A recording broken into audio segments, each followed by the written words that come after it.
Hey, what's good, everybody? Welcome to episode 147 of In a Good Way podcast. Today's special guest is Adrian Peña. Adrian has experienced NDEs. He's had visions. He's connected with plant medicines for a long time now, right? Yeah. And also for at least 8 years, he's also helped others just out of, in him finding healing, he also learned how to help others with the plant medicines for at least the past 8 years, right? Yeah, about 8 years. Yeah. Okay. So, I'm very interested to hear about, because I know you've experienced so many things. So why don't we start at the beginning? Like what are some of the first things you remember as a child?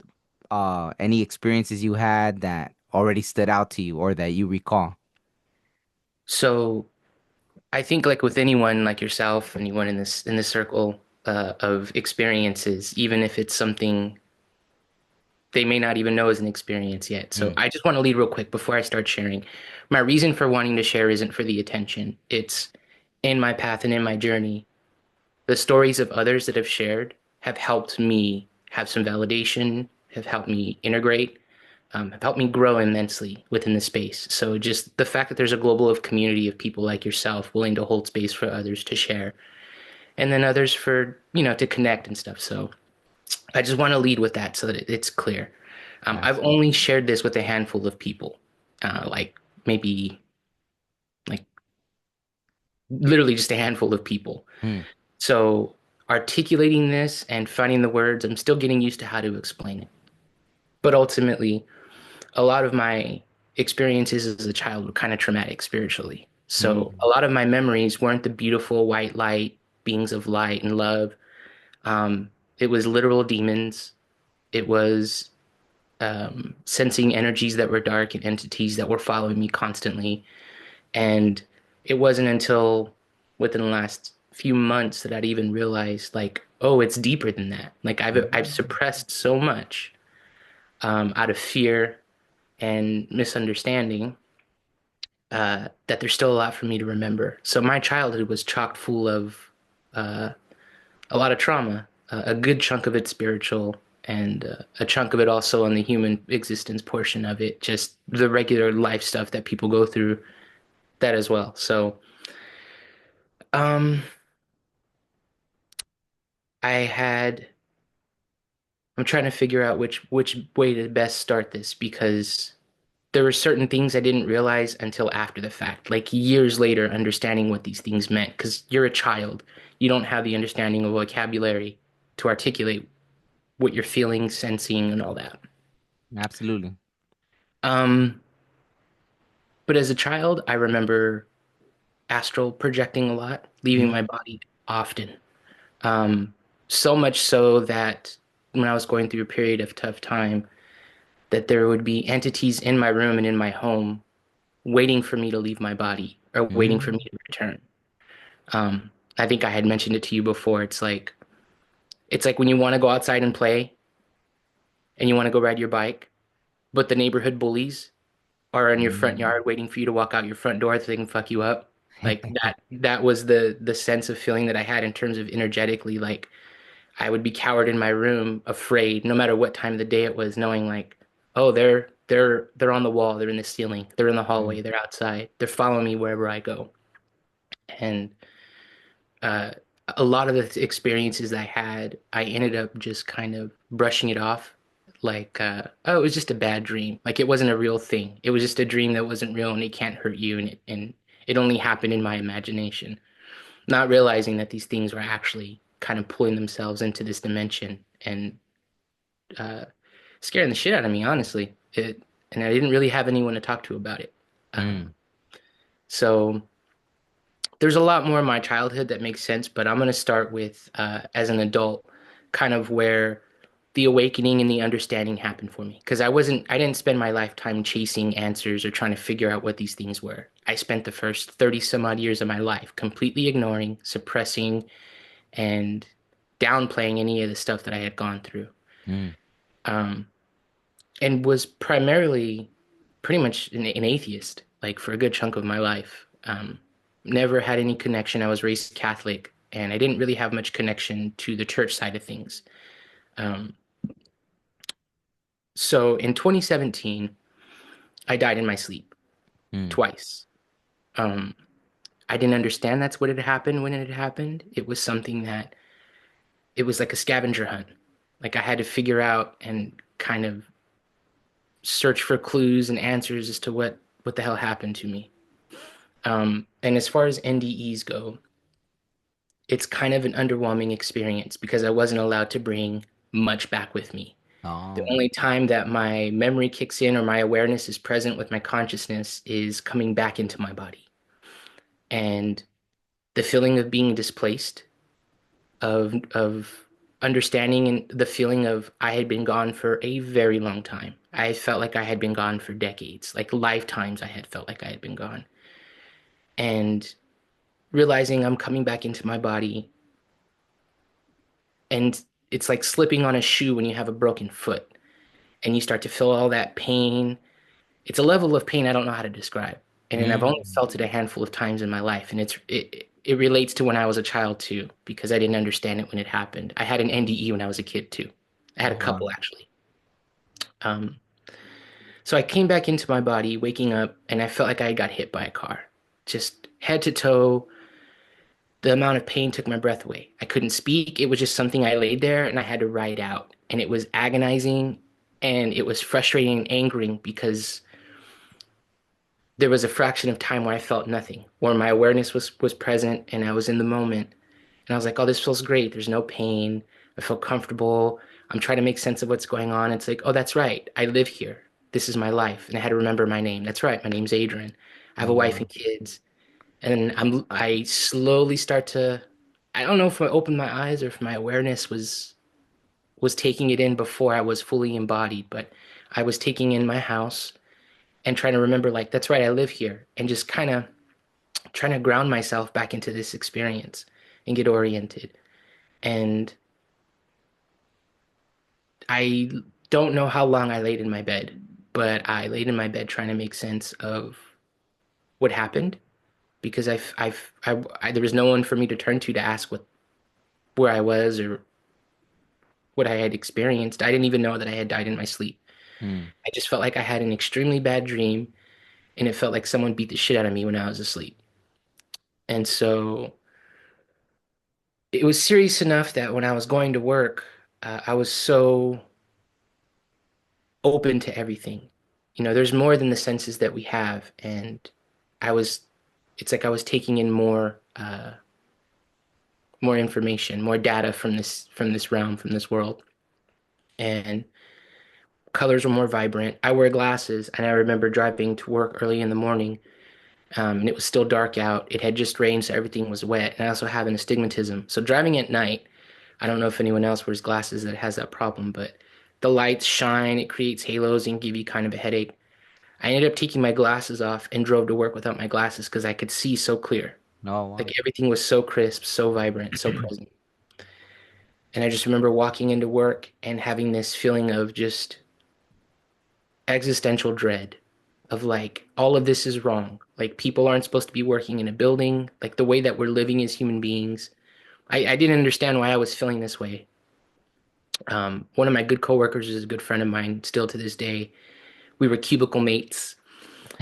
Uh, Normally, I'm a jovial, joking person. I walk in, I don't really wear my day, even if I'm having a bad day. I don't wear it and kind of tote that negativity around. I couldn't help, apparently, the way that I was feeling. He couldn't understand why I was so angry. He's like, "Are you all right?" He's like, "You're really upset." And I'm like, Mm. "I just don't understand what happened to me." And I tried to articulate and find the words to let him know, like, something happened to me last night. I woke up, something's off. I don't know what's going on. I think I need to go to the doctor. Um, Figure something out. Something's going on with me. And to paint the picture for you, I was extremely overweight. I had been working an office job for a good 15 years of just being sedentary. I'm like 5'6" on a good day if I'm thinking tall thoughts. And so stretching barely 5'6". I'm short. Um, I had a pretty healthy frame in high school and college, pretty thin kid, but I was close to like 260, Mm. 265, really heavy. Um, Not doing too great. And so I was like, yeah, I need to go to the doctor and sort this stuff out. So I end up getting diagnosed with severe sleep apnea and severe asthma. Mm. And the doctor that did the sleep study, the interesting human being. But the way she told me, she looked at the numbers and was surprised, and she goes, "You do realize that you don't breathe more than you do when you sleep." And Wow. she started asking me the questions, "How long has this been going on?" And it had been months. And she was asking me about certain symptoms, and she flat out told me, she's like, "It's a miracle that you're alive." She goes, "You're set to have a stroke or a heart attack. You could have it at any day, any minute. Mm. You're overweight. You've been stressing your brain and your heart if you've been sleeping like this." My wife is I felt bad because I'd been torturing my wife with sleep apnea, just bad snoring, heavy breathing. Um, I was suffering with the pain and stuff and not understanding it, and she was dealing with the ancillary side effects of having to live with someone with this. And Mm. so I finally sorted it out. I ended up getting a CPAP machine, and I was like, okay, I need to start taking care of myself. The plant medicine journey that I was telling you about, this is where it ramps up a little bit, because I ended up having a poor reaction to the inhalers Oh and the wow. nebulizers. So I couldn't treat my asthma with conventional medicines. And before that, I had learned something about medication called NNT, and it's called number needed for treatment. And it's basically means, and I promise I'm going somewhere with this. It basically means that if you have a medication, that medication is set to work a certain percentage of the time for a certain set of people. So people Mm. can have different tolerances or processing of medication to how beneficial it is for someone. So in allergy medicine and taking up antihistamine for Benadryl, it may work better for you than for me for whatever biological reasons. And it's something just called NNT. And it's something pharmaceutical companies understand. It's not talked about a lot, but it's a number that tells you how effective that medication truly is.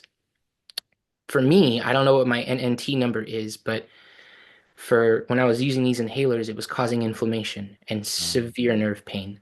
Um, After a couple of weeks of taking it, I had to stop because the headaches would get bad, the pain would get bad. And so I turned to cannabis more often, and I had to look at different ways to treat myself. So I'll come back to that later. So I go on this journey, and while I'm going to my doctor visits and trying to get healthy, I end up having a specific conversation with one of the respiratory specialists there. And something in me told me to ask some questions because this entire time after following an NDE, I felt like I had to talk to a shaman. I had to Mm. sit and have a conversation with someone that dealt with plant medicines and the other side. And at the time, my knowledge of shamans and the spiritual realm, I knew nothing about it. I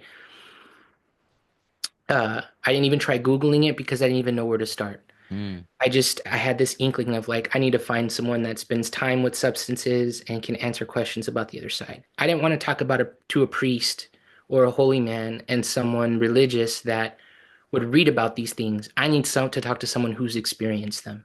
Mm. And I didn't even think at this time to start looking and researching into NDEs. I was just looking for a shaman flat out. And so I broached the subject gently with this guy about talking about how I was using cannabis to help with my breathing. And there's different methods that I was using a different way, dry herb vaporizing. And I had his attention. Then I also let him know why I was there and trying to find some answers to the problems that I was experiencing medically. And then the things I experienced, I didn't know where to place it. So he ends up connecting me with one of his friends who he's like, "That's funny that you mention it. I have a buddy that's been working with plant medicines for well over a decade, and he identifies himself as a shaman, Mm. and I'll connect you with him." He also connected me with another friend of his that dealt with mushrooms and mycology. I ended up becoming good friends with him too. He helped me out. But specifically, it set me on a path to getting some answers. And essentially, I'm trying to figure out what to cut out here because it's just chock full of synchronicities. Just the fact that I had the conversation with that respiratory specialist from that moment, it was like turned up to 11. Oh, Like wow. I was meeting the right people at the right time. The things I was asking for and seeking were happening almost immediately, like within Mm, days. Um, so the first 30 years of my life, I didn't really use anything. I was the DARE program poster child, like DARE, don't do drugs, that kind yeah, of yeah. stuff. Um, but it wasn't until I was 30, it was my 30th birthday. And my wife had told me she went to a wedding, to a friend's wedding, and she's like, I smoked weed for the first time. And I was like, oh shit, word? And it's a big deal because my wife's a preacher's daughter. She was Oh, raised okay. Baptist. And out of all, between the two of us, I thought it would have been me that would have tried it before her. Mm, So I just didn't start using cannabis until I was 30. I'm 42 now. But the moment that I approached the medicine, it was with curiosity and respect. Like I wanted to figure out what's the cleanest and best way to use this because there was so much stoner lore and rumor and people having bad trips. And then I was trying to let go of all the bad indoctrination, all the lies I was told about cannabis. I needed to mm, learn the real shit about it. And so I set out to do that. And it was just right when academia was starting to take this into labs and actually talk about studies that were done. mm, So there was a little bit of validity to some of the stuff I was learning because people in lab coats were looking at this plant versus someone in their basement or in their garage just blazing for 40 years and they're telling you their stoner knowledge. That mm, may not always be accurate. So I end up deciding to have my first mushroom experience and it lights me the fuck up. It's giving me all these experiences to leave it's giving me an opportunity to leave my body. Um, I'm having these experiences with time, um, with my environment. I started to have these experiences and feelings that I used to have when I was a kid, when these entities would come, when I mm, would sense them. It was that feeling, and I was like, oh my goodness. The moment the mushrooms took hold of me, I couldn't stop laughing because I was like, I remember this feeling. Like, this is weird that I'm getting this from mushrooms because I felt this as a child constantly. mm, And anyone that's dealt with mushrooms understands that light tingling feeling, um, a very specific feeling of being sensitive to certain things, just taking in that more input that specifically happens in that medicine space, or maybe for some people that are spiritually gifted.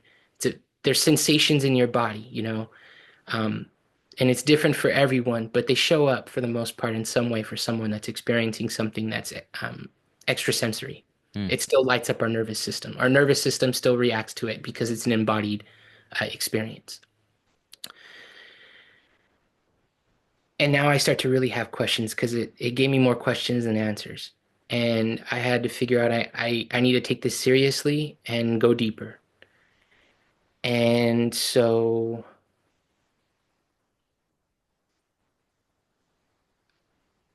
I kind of try to look more into the entity side of things and the realizations of, okay, I did have these experiences as a kid because I'm relating to the sensation of these mushrooms while they're with me. I'm understanding that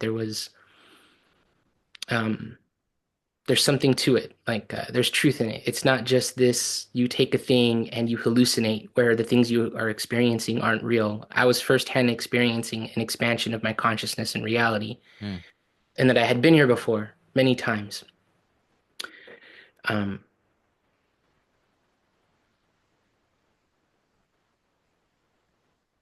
it helped me integrate a lot of things that I went through that were traumatic as a child. So I was adopted when I was around 5 years old. My mother left. She was dealing with some addiction, and I was adopted into extended family. And since I was an infant, I had stayed in this home with this family because my mother, it was her aunt and uncle that she stayed with, mm, and they were my great aunt and uncle. So she had been trying to get on her feet for since she was pregnant with me, basically. And so they were helping her get on her feet, and we stayed with them. And my mom just couldn't get it together. mm, And it got to the point where when she did start to get things together, and she was going to leave and take me with her. Um, my great aunt and uncle were like, leave him here, keep him with mm, us, go do what you got to do. We'll give him some stability. We'll give him somewhere safe to be. We'll take care of him until you can get on your feet. To cut a lot of that story out, basically, my mom didn't really come back into my life until I was nearly an adult. mm, And so I was raised in an extended family. And so dealing with her leaving and stuff, and being in this family, They're Hispanic. A Hispanic family is a Hispanic family. And being raised in the 80s and 90s, I don't know if you had this experience, but I grew up with, I'll give you something to cry about. Yeah, And yeah. so um, I couldn't really share some of the things I was experiencing and seeing spiritually, the things that Mm, that I was fearing, because some of the real world things that I was experiencing, the abandonment, the depression, the sadness that I was feeling, um, I couldn't really talk to them about it, and I couldn't really act out like it was just discipline, and and they did their best to help me out, but their therapy wasn't a thing. Depression was a word that didn't exist in our house. yeah. It was something I didn't even really take seriously until I was an adult. And so I had to figure out as a child, I can only handle one thing or another because it was too much. Either I deal with the real world stuff that I'm experiencing with the relationship with my mother and these people that are raising me and figuring out how to be part of this family. Um, and then there was a spiritual side of it, leaving my body, dealing with these entities, dealing with a lot of feeling misplaced in time. Like there'd be days where there'd be hours where I wouldn't remember. I would be in class and I wouldn't necessarily zone out, but I would start to have this feeling that these entities were with me and following me. Mm, And I'd just be locked in fear. And I would just want the day to be over with. And so like I remember the bell ringing and school being done and me not remembering anything that happened while I was sitting at my desk. Just mm, knowing like I needed to run from whatever I was experiencing or feeling and blocking out so much. Um, and so I had to decide at some point I actively like suppressed, like I was like, this needs to stop. I can only deal with so much. Um, and it didn't really stop. I just got better at ignoring it, like leaving oh, the TV on, making noises if I felt like I could feel like I was being followed. I tried praying to God and Jesus, nothing ever happened. Um, being raised Catholic, I tried all the things I could, nothing worked. Um, and we would go to church on Wednesdays, Saturdays, and Sundays sometimes. Um, so I had a lot to deal with as a kid, and mm,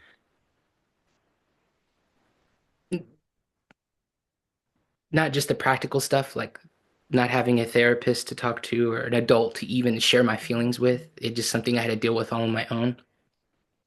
Sorry about that. no, that's cool. I had my phone went off, so I have to turn off the ringer. And, let me turn that down. So as a child, I had gotten pretty good at dealing with the practical side of things. So dealing with my feelings, not wanting to feel scared and hurt, trying to figure out how I can make my day better. And this was because I was extremely suicidal at like 5 and 6 years old Mm, after my mom had left, and I had trouble fitting in and just being angry and frustrated, not being able to make sense of anything. I didn't want to be here. mm, And um, I spent time like realizing like, yeah, I shouldn't like I got to a point where I wanted to be here. Like something helped me get these thoughts. Like when I would feel them, I didn't want to feel them. I couldn't get them to stop. They would spiral. They would be heavy. We had a two-story house, and every time I would walk from my room to the restroom, um, there was the staircase and a short ledge, so you couldn't go over it. And it was a straight drop down to a tile floor. And I would always think like, just jump, like just get it over with, or just throw yourself down the stairs, or just slide the window open and roll out into the driveway, like end oh, it. I would be driving home from school, and I would think I could just open the car door and just roll out into the highway and just mm, end it. Like I would constantly be thinking of ways, and it would get scary. I understood like why am I thinking like this? Why am I feeling like this? Why can't I clear these thoughts and these feelings? I want them to go away. Like I'm just tired of carrying this fear and this anger and this hurt and sadness. I want to be happy already. Like I mm, want to like genuinely laugh and have a good time. And so what I'm getting at is at some point I figured out how to be meditative with myself when I was a kid. mm, Seek quiet, I would want to be on my own. Um, I would try to think about interactions and I would get in trouble and I would get hit. And I'm like, why couldn't that have just been a conversation? What can I do to not get hit? What can I do Mm. so that I don't make these adults upset? I just want people to be happy so that I can be happy. Like, not that their happiness depended on it for me to be happy, but it's like I just understood and I got so tired of feeling the way I was feeling that I didn't want anyone else to deal with any degree of that. So I joked around a lot. I was a funny kid. I would say shit that would make adults light up, stuff that normal kids wouldn't say. I got along better with adults than kids, and I ended up figuring out how to find a little bit of happiness in every day. And then eventually the suicidal stuff stopped, and me being Mm. so sad about my mom stopped. Accepting the family that I was in and where I was, and me being okay with where I was in life, like it solidified. Like I was growing into being a healthier person and really being okay with my life and finding happiness. Mm. And so there's a chunk of time going into adulthood as a young teenager where I was like, okay, cool, I can do this. This is great. I can do this. And so I guess you could say I had a spiritual mindset, but I wasn't religious. I just didn't know that's what it was called as a kid. Mm. So I'm jumping around in all these places, but I promise it's getting to a point because that's what this healing journey was like for me. I would have these experiences. More of my trauma would come up from when I was a child, and I would integrate that and deal with it. And then it would bring me to a next set of experiences that I'd have to deal with. So I met this shaman after my medicine experience, and I ended up talking to him for like 3 hours, him and his girlfriend. And I think they're married now. Mm.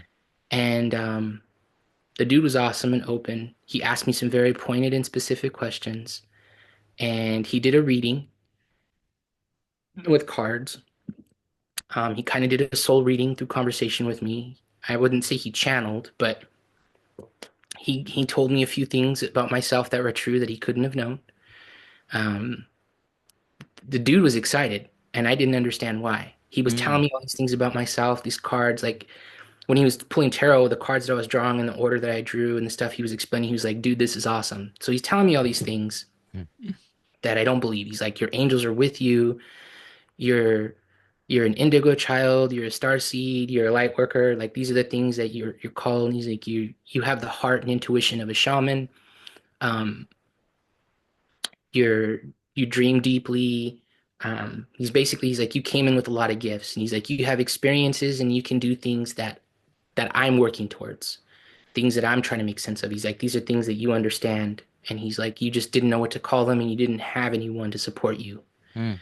And I didn't believe him. I was like, really? Like there were bits and pieces of things that he told me. I was like, okay, okay. But I was trying to keep myself humbled because my ego was like, you're all these things. And I'm like, let's calm down. Let's chill for a minute. Let's take this in. One, we don't really know this guy. Two, he got a few things right, but there was nothing in my experience that I had to relate it to in anything else because who has a shaman or a spiritual leader as a good friend or someone that's spiritually gifted? Like I didn't grow up with anyone knowingly at least, that talked about these things. And when they did, I was raised and told that you either fear it or that it was stupid and fake. You know, the crystals, the cards, palm reading, psychics, those type of things. Like those people were a punchline. Like they Mm. were a joke. They weren't real. And the ones that did have the gift, it was dark. It was spooky because that's what religion was telling me. Like it wasn't of God. It was, a dark magic, and Mm. you should stay away from that. So I had all this stuff going on with me, and I'm like, okay, I got to make sense with this and I got to make peace with it. And I'm continuing to delve deeper into mushrooms. I start to research and help people with microdosing. Um, I delve deeper into working with cannabis and help other people with stuff that I was working on. At this time, I'm starting to be deep into contemplation with myself in my own space. So this goes on for a few years of me gradually searching for answers, having synchronicities, meeting a couple of new people, but mostly all of my friends were moving out of state. Like my life was shifting. So when Mm. people talk about they have an NDE and then all of a sudden they split with their partner, their circle of friends is gone. They either resolve conflict with family members or they set boundaries and leave them behind and they end those relationships. So Um, those things did happen to me, but they were drawn out over years. It was a Mm. slow, gradual process that I didn't even understand was happening until it had happened. Until I realized, like, oh, it's just me and my house and my family, and I don't really have anything to do. Like, I don't go out and hang out with friends. I don't party. Um, uh, I don't joke around as much. I'm a little bit more serious, but it was like I was on this scavenger hunt, and every day there was something for me to find that I needed to pick up. Like there was a breadcrumb that I needed to be looking for. And so I had a friend reach out and things got serious, and it was kind of an emergency of this friend. And I'm not going to tell their story, but basically I had to show up with some plant medicine Mm. and had this connection with this person that was a friend of a friend, and came home, thought nothing of it. Felt good about myself because it was a different way that someone needed me to be there for them. And I was just kind of trusting my intuition. Mm. And fortunately, I was able to help this person. But it was a couple of days later, I followed up with them and then our mutual friend, the friend that reached out to me to help them. And they were like, "Hey, do you have a minute to talk?" I was like, "Sure." And it was at like 1 in the morning. I stay up late. Mm. And so my friend's like, "Hey, I wanted to let you know, basically she was letting me know like how grateful she was for me, how the fact that I showed up and did what I did without asking for anything in return and helping my friend, her friend. She's like, it's a big deal. And apparently they had this huge conversation about me. She was like, they talked for like an hour. I Mm. was like, that's great. And she was just paying a lot of compliments to me, and no one had really, like, usually people say thank you, I appreciate the medicine's great, this has helped me, but this was this glowing review of like how I helped this person in ways I didn't understand that I was helping her. Mm. So I went to bed that night feeling pretty good about myself, and I was like, that's awesome. That night I had a pretty powerful dream. This is when I started to dream like I did when I was a kid. Mm. And I was sitting in this room having a conversation with someone, and the conversation ended. And I look down, and there's this perfectly big, flat, low to the ground coffee table. And I look underneath the coffee table, and there's a bunch of snakes, more than I can count. And they're falling out from underneath this table. Mm. And I'm startled, but I'm not really scared. And so I'm looking around, and I'm like, where are all these snakes coming from? And I'm like, where am I? Like, because I'm like, this isn't a dream. And I slowly look to my left, and this huge serpent is there, and it's rising up, and it comes level with me, and it's pretty big. It's it's risen up, it's looking right at me, and I don't know whether to be scared or really how to react to it. So I just kind of sit still because I'm again, this doesn't feel like a dream. This feels like a reality deeper than reality. Like Mm. awareness of everything that's going on around me, aware of this serpent that's in front of me, the ones under the table. And I was like, what is this? And this snake was huge. And I was locked with it for, I don't know, like a good 10 Mississippis, like a one Mississippi, two Mississippi. It was a good slow count. And then I woke up. I was like, what the fuck was that? The next day, I had my Kundalini awakening. And I didn't Mm. understand until after the fact what that dream of the serpent meant because I didn't understand what was happening to me. It took me like a good year of trying to figure out what a Kundalini, what I went through. So basically, I had a small amount of cannabis, took a shower, laid down to go to bed. Within a minute or 2 minutes of me laying down, this slow vibration and tingle started. It was like it didn't feel like my skin was vibrating. It felt like everything around me was, and I was brushed up against it. It was like being Mm. stuck in a barrel, an environment where everything was just resonating. And this warm, tingly feeling started to spread through my body, and it felt deeply sexual. It felt like a deep, long, slow, intense sexual orgasm, and it felt feminine. It started from my pelvic area, and it went straight up through my stomach, my chest. Um, I remember feeling the tingling and the swirling through my throat, up my jaw, and it happened around my face, and then I could feel vibrating and pulsing right here. It felt like a cone of just energy, and it was like a band around my head, almost like where if you were to wear a hat, like a visor would sit all the way around, and then up the top of my head and out the back of my head. It was a sensation of just energy moving, Mm. shooting everywhere.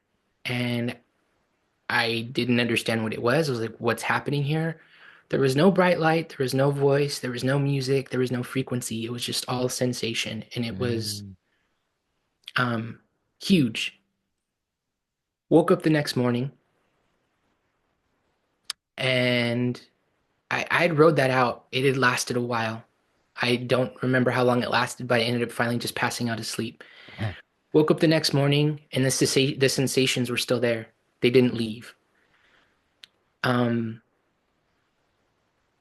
I pulled my wife aside and I was like, okay, we're going to have this conversation because I was like, I feel like I need to tell her. And keep in mind, this is the first time I had had any experience like this. So I let her know that I had these sensations. Um, I don't understand why it happened. I told her about the dream, the conversation that I had with my friend.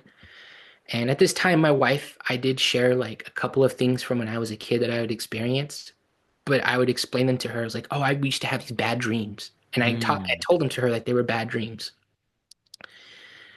Well, now I got to expand a little bit more on these experiences and let her know, like, oh, these weren't dreams. Like these things that I'm experiencing, I'm pretty sure they were spiritual. But I'm having this sensation and I don't know what it is. And so I start to turn more to plant medicine. I try to figure out what's going on. And so I start to meditate. And it gets to the point where I'm meditating 2 or 3 hours a day. I'm bookending my days with meditation and exercise. So in the morning and at night, I'm exercising and meditating.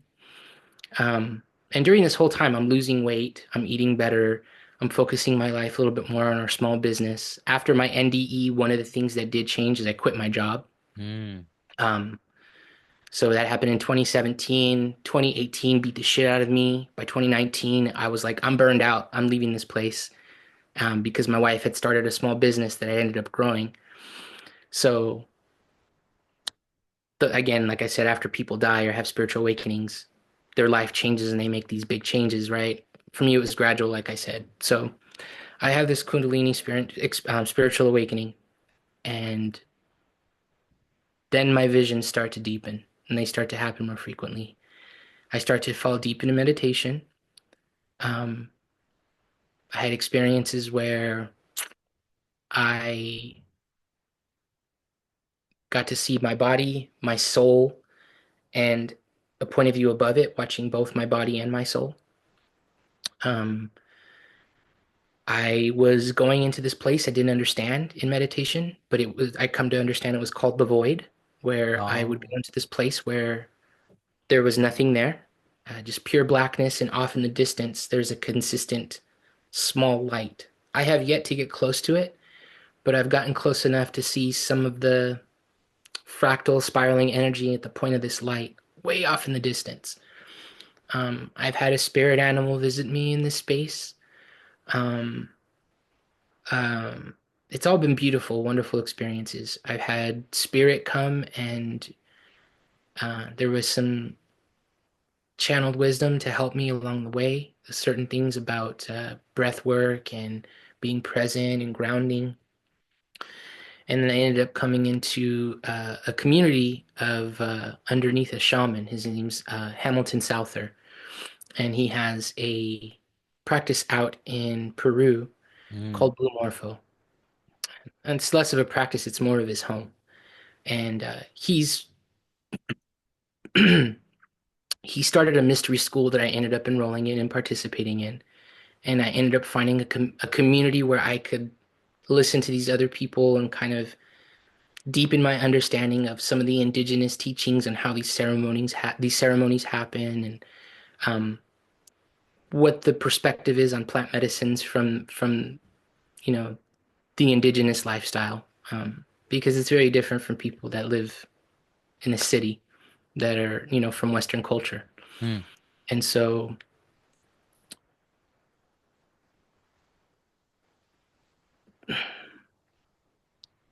I've had to make peace and integrate quite a bit of it and it gets to a point where um,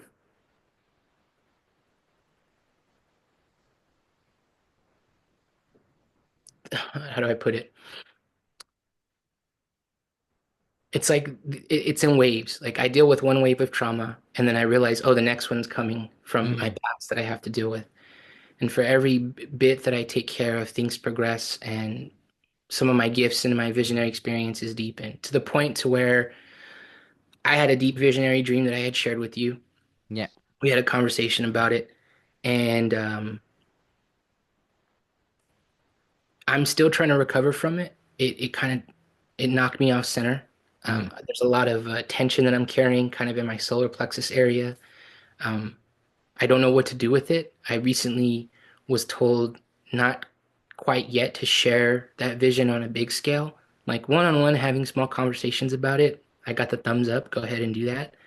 Um, but I'm getting used to translating all this because it's someone doesn't show up and tell you in black and white XYZ. At least that wasn't my experience. It's metaphor, it's images, it's sensation and stuff that I have to make sense of. And so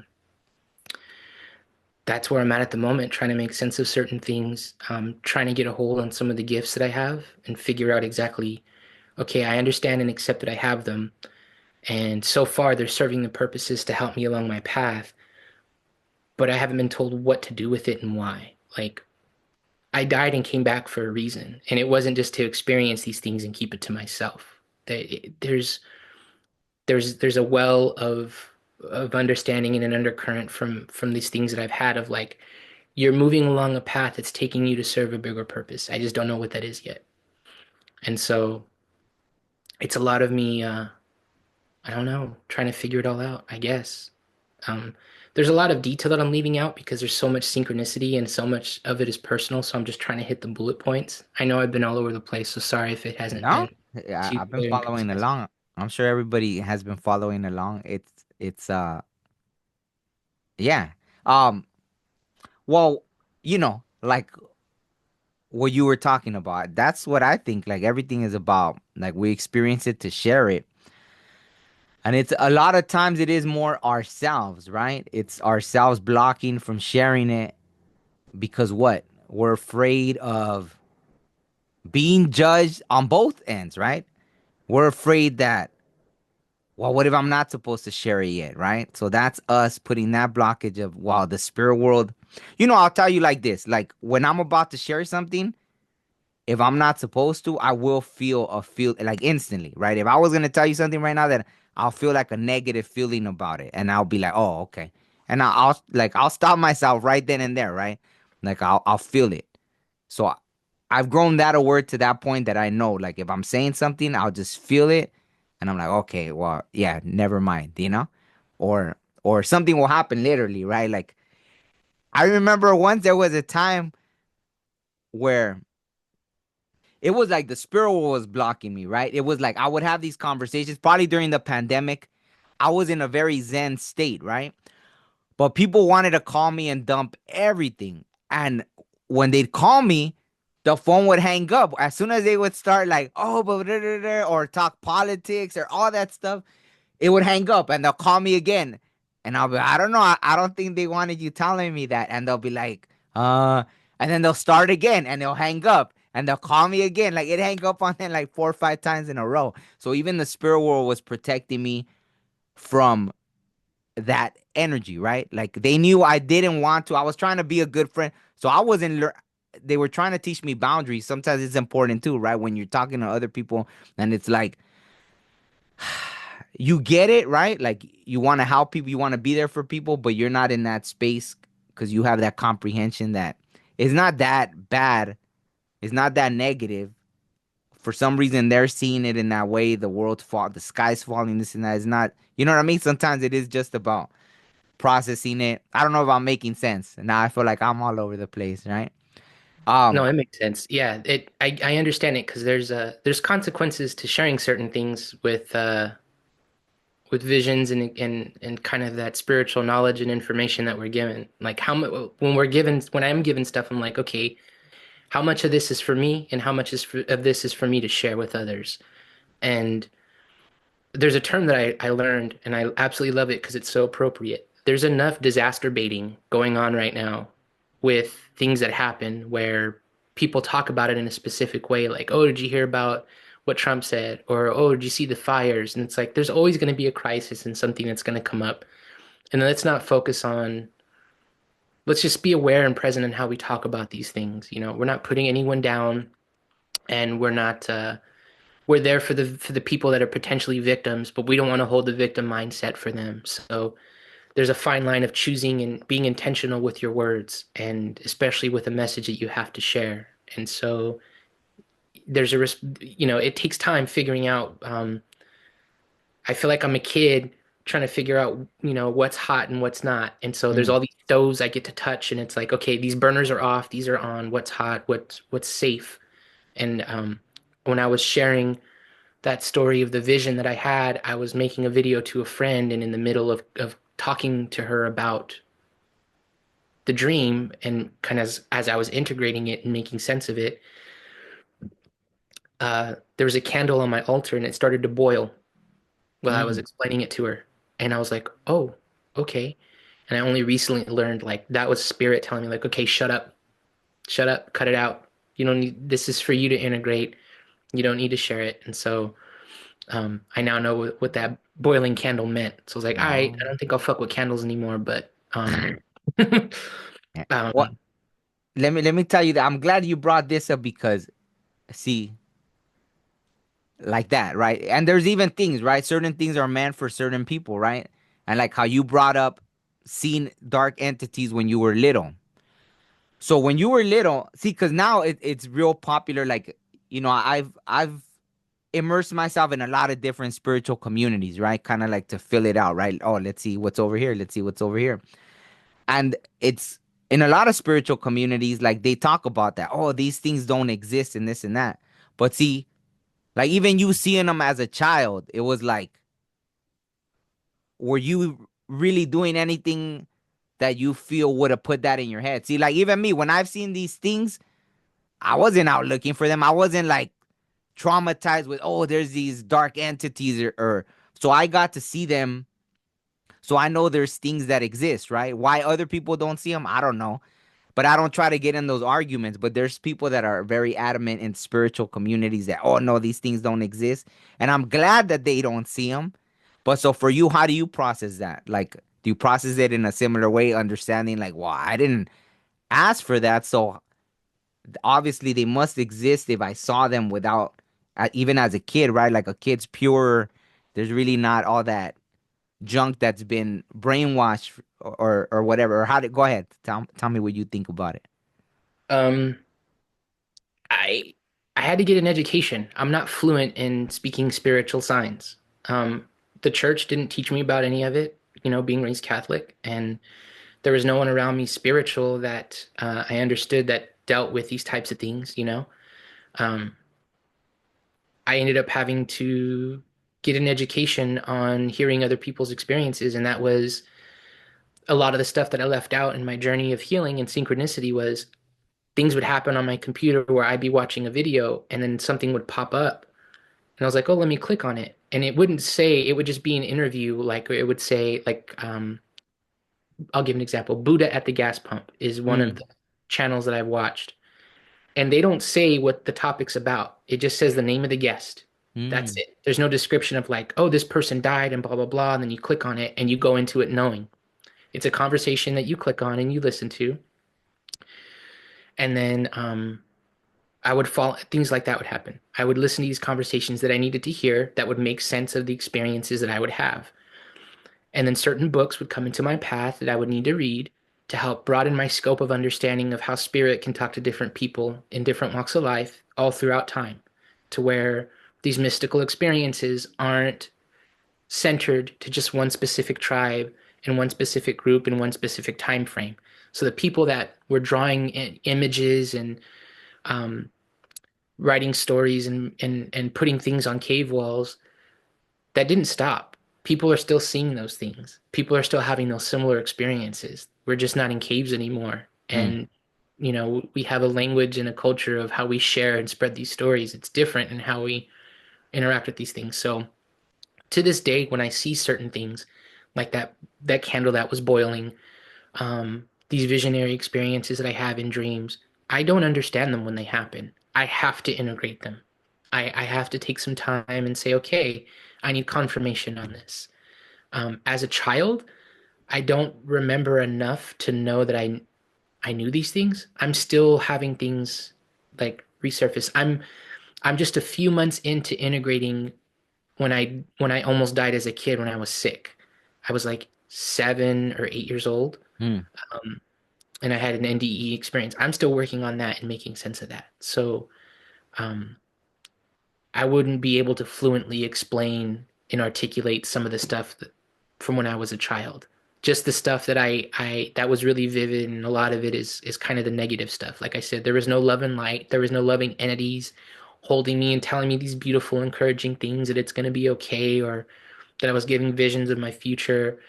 It would have been cool if I would have, but I didn't have that. I had the dark stuff. I had the Hmm. bad entities. I was rolling with the bad crowd, I guess you can say, as a kid. So, nah, stuff like that didn't make sense to me. I needed other people to share their stories and bits and pieces of themselves for me to see that in me and in my experiences. So, books like Visionary, I actually read the first book that was Supernatural by Graham Hancock. Hmm. And so I'd read Supernatural when I heard he was coming out with a new one, which was Visionary. I was like, well, let me get that one.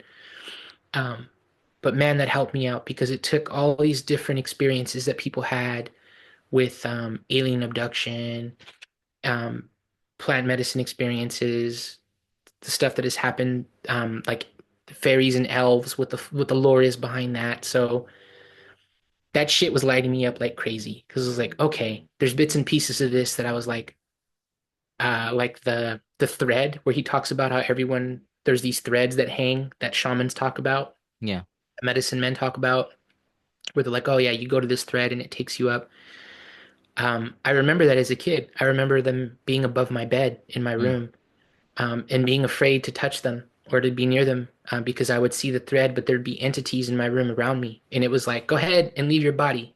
We're gonna like it was kind of like we're gonna do stuff to you with when you while you're gone, or between getting out of your body and into that thread, you got to get through us, kind of a thing. Hmm. At least it's what it felt like as a kid, and so I stopped doing it. Like, 'cause there's certain things that I stopped doing out of fear, and then I just kind of I suppressed so much of it, like I said. But no, there was no fluency on my end. I didn't understand any of it, and I'm just now trying to get my spiritual vocabulary in order, where I'm translating these things from spirit and having a knowing and understanding in the moment. So eventually, I'll get better at it, and I've come a long way in a short amount of time. But my goodness, these things are overwhelming sometimes. No, absolutely. But see, that's the thing is like I realized that like I even have trouble like articulating because some of the things I see, I think that's why even that, right? Like when people always try to analyze books like the Bible and any kind of I guess esoteric knowledge, it was almost like I feel like they didn't need to because it was common, right? It in those times it was common that they didn't really have to get so academic with it, right? It was like, oh, Yeah, I had a vision, boom, this is and okay. Like because yeah, how do you explain some things are so man, some of the visions, like it's just so much information. Because even that, right? When I've seen beings, different beings, everything's telepathic, and it's like you just know.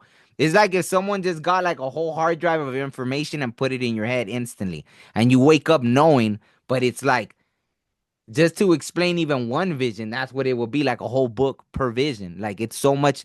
Like yeah, imagine if they say a picture is worth 1,000 words. Well, they just showed you like a whole thing, and it's like trying to one of the first visions I had a long time, and there's this guy, I think it's called Coast to Coast. Are you familiar with Coast to Coast?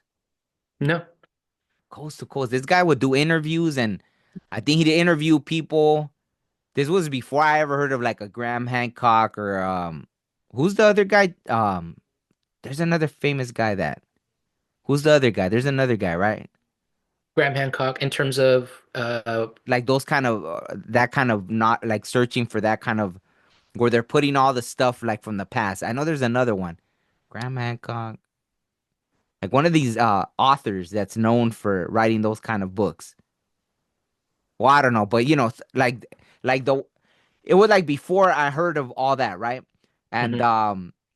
before YouTube was really out and about and everything, right? Like there was a lot of audio books and everything, but somehow, some way, I ended up downloading one of the radio shows, right? One of the radio shows, and I remember I had this vision, and they're talking about people that I don't know if when they were on hypnosis or whatever, they would talk about like they were on a dying planet and they were leaving.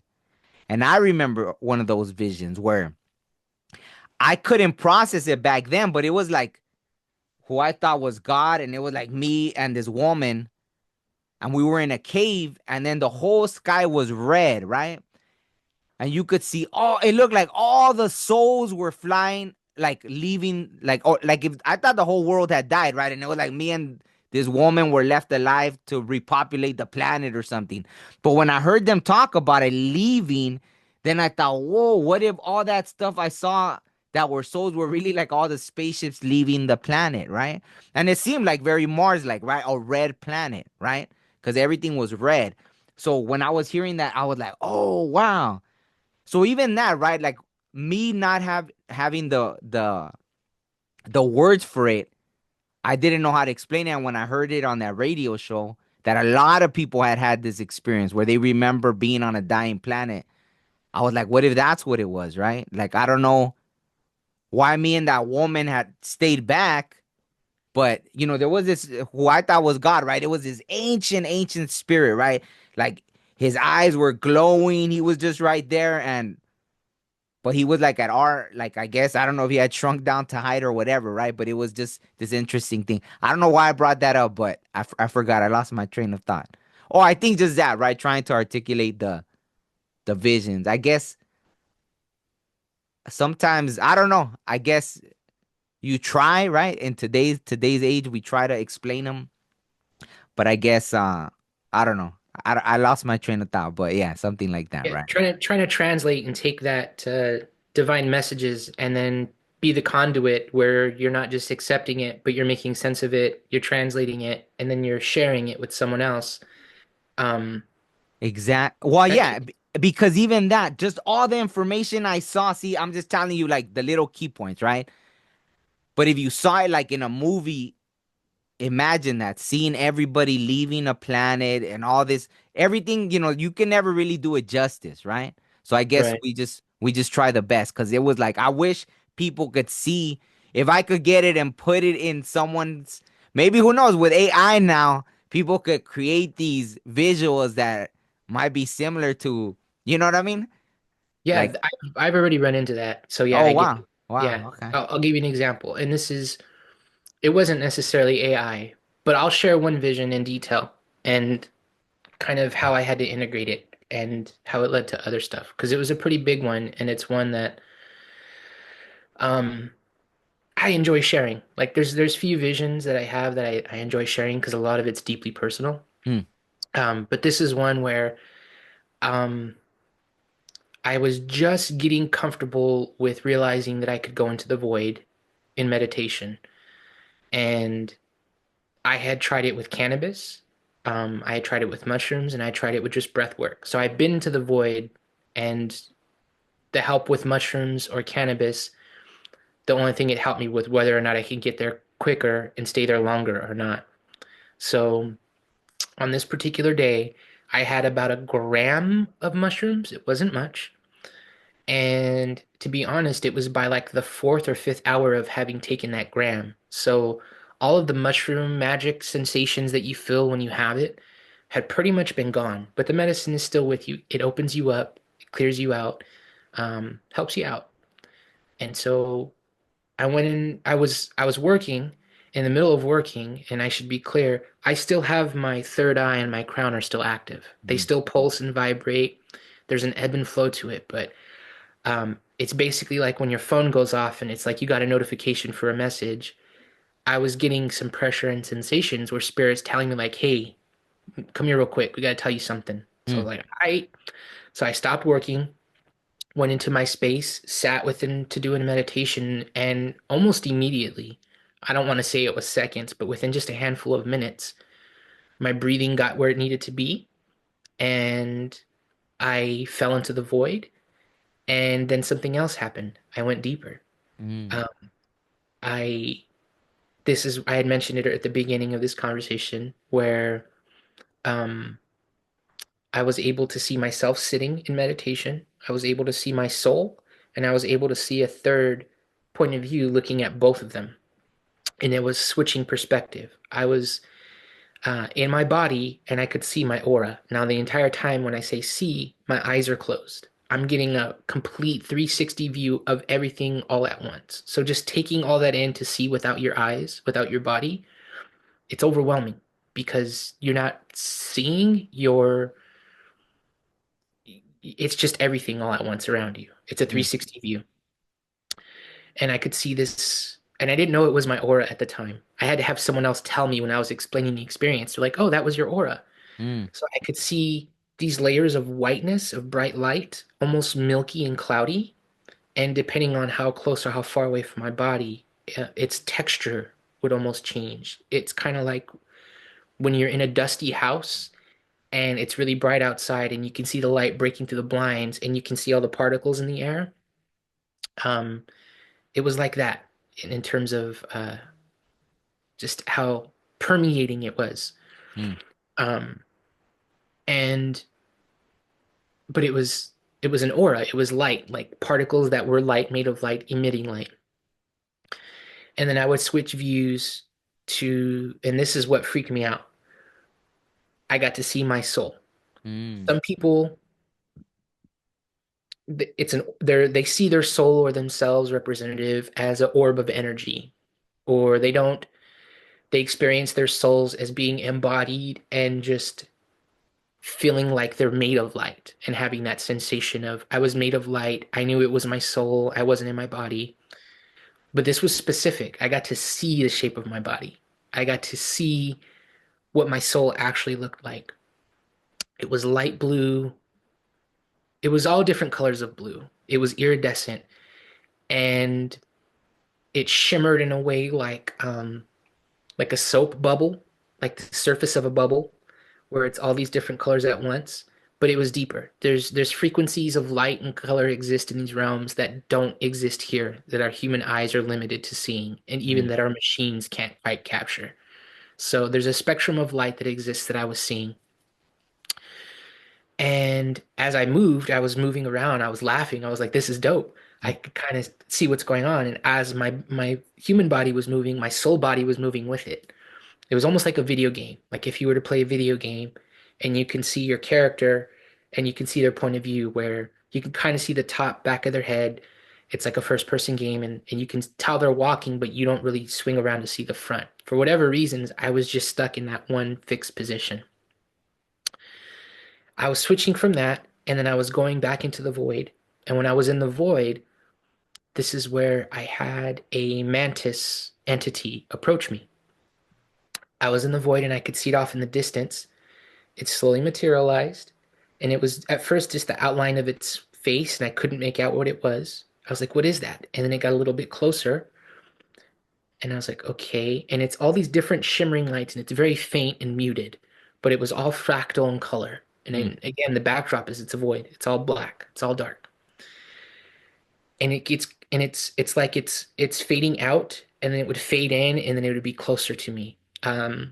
If anyone's ever seen Stranger Things, um, when 11 goes into the upside down mm, and it's all black and it's like she's just walking and there's water and then she sees something off in the distance. It's very similar to that. mm, Um, I'm in this void and this thing's approaching me.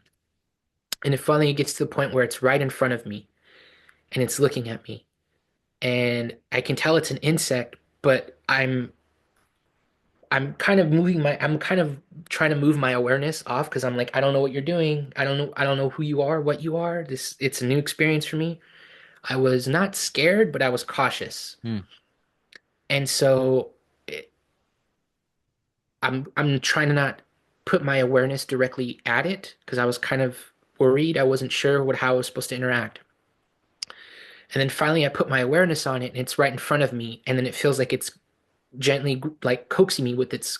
I looked down and I thought they were, at first I thought it was a spider Hmm. because there was all these legs and I was like, what is this? And then I realized, no, it's a mantis. And so when I say look, I didn't use my eyes. I moved my awareness down to what would be, I guess, my body. And there's no human. It's all mantis. All I see is mantis arms, and it's like it's trying to like I don't know, like grab my hand and tell me, come on, let's go. And I was like, no, no, no, that's okay. It's like, no, no, no, come with me. And I'm like, no, no, no, no, I don't, I'm good. I'm good here. And I zipped out of that void, and then I went back to the view of seeing my soul and my body there. And I kept popping back and forth to the void in there. And I was like, oh my goodness, that was overwhelming. And so this is an example where I didn't understand what was happening in the moment. I had to integrate that experience and figure out what it was. And Hmm. it was a combination of hearing someone have a similar experience, but then also a combination of spirit telling me exactly what it was. And I had to ask for it. So it was a few days later, maybe even a couple of weeks. Actually, no,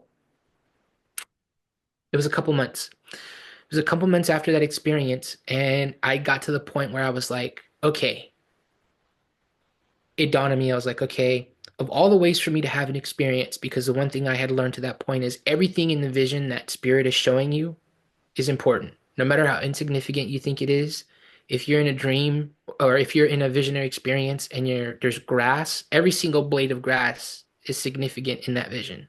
For whatever reasons, whether you understand it or not, every single thing that you're able to observe and experience matters. And so I thought, okay, I got to see my soul and experience my soul and my aura in the way that I did for a reason. So I started to ask Spirit. I was like, all right, I need to know more about that guy. I know pretty much about this Adrian part, but I need to know what's going on with that. Like, why did I see my soul the way that it did? Why did I get to see the shape of my soul? What's going on with that guy? You know, I want some information about my soul. And so I got it. I was There was no plant medicine involved in this. In fact, it wasn't even in meditation. I had finished up a meditation, and I was like, "All right, let me end my session and let me get on with my day. I got some work to do." Something told me, "Nah, just hang out for a minute." Um, and I was getting ready to smoke one more bowl and then get to work because I manage some pain and the cannabis helps me with that so that I can get through my day. Hmm. And before I did, though, in the process of getting it ready, kind of took a slow, deep breath, and then this image popped in, and then this download started to happen. And it showed the vision again, right back where I was. And I was like, whoa, I'm here again. And it took my soul, and Spirit said, okay, you want to know about your soul? It zoomed in on my soul body, and I got to see it closer. And as I was looking at my soul, I was realizing there's these strings of light and energy that are just layered and dense. And it looks like fishing string almost Hmm. in terms of how thin and it's clear, but it's also light. And they're all intersecting and going in all these different directions. And I'm trying to make sense of it. And then it zooms in more. And then I see even more of these threads. And as it zooms in, I see more and more and more until I realize I'm in between the space of all these threads of all this intersecting light. And then Spirit starts to show me all of this of your soul. It was telling me how it was everything. And the Hmm. way it was telling me that was it zoomed in, zoomed in, zoomed in. And when I thought it couldn't zoom in anymore, because it was like this is as macro as it can get, it was like, no, no, no, no, no, this isn't as macro as you can get. It took one stream of light and I let me follow it to where it intersected with another one. And it zoomed in on that intersecting light. And as it zoomed in, it was showing me like it was a universe and it got bigger Hmm. and bigger and bigger.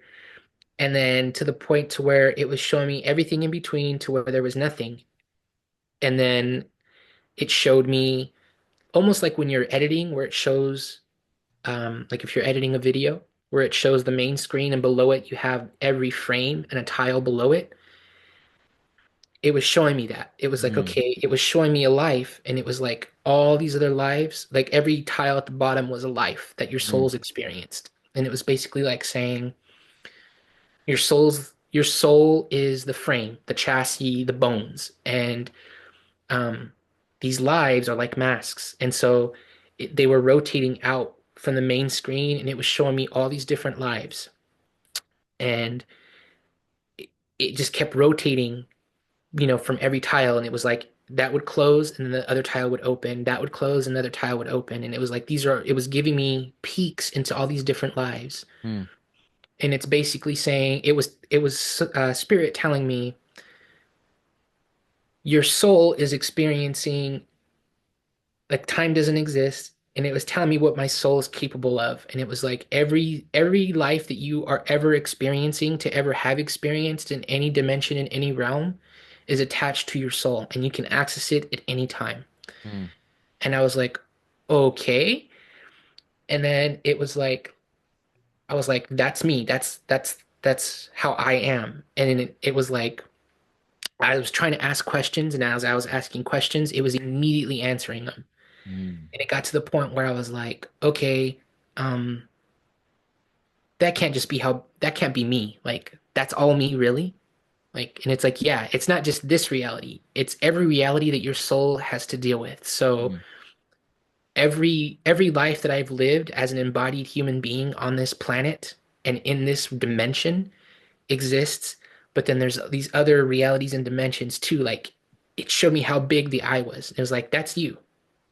And I mm, was like, one small word, one small sound, I, is representative of all of this.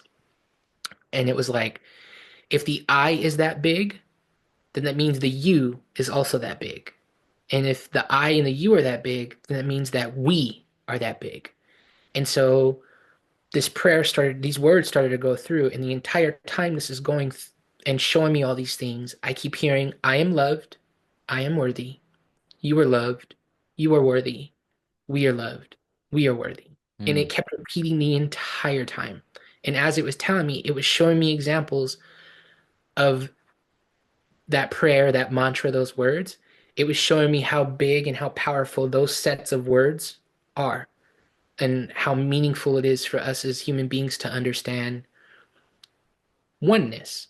So Spirit was explaining oneness and using my soul as a direct teaching tool and telling mm, me, you are the experience, you are your wisdom. Um, so the I that is me, and it was going through and it was saying, and I was questioning it, and I was like, really? I am loved, I am worthy. Every I. And I was like, and if that means if I've been a rapist, a murderer, a dishonest like all the bullshit I've ever done that this soul has been attached to. And it was like, yep. And it was showing me and it was flashing me all these different lives that I've lived. Ones where I wasn't great, ones where I was not, would be considered a terrible human being, no matter where I was. It was like, yeah, you're loved, you're worthy. And it's like, it's bigger than that. It's like all these intersecting lines. It was explaining it to me too, of saying, imagine an artist that puts its hand down and starts to draw a picture and never stops. Every single thing that exists on that canvas, the hand has never left the canvas. It's all one hand. It's all connected. It's all one line.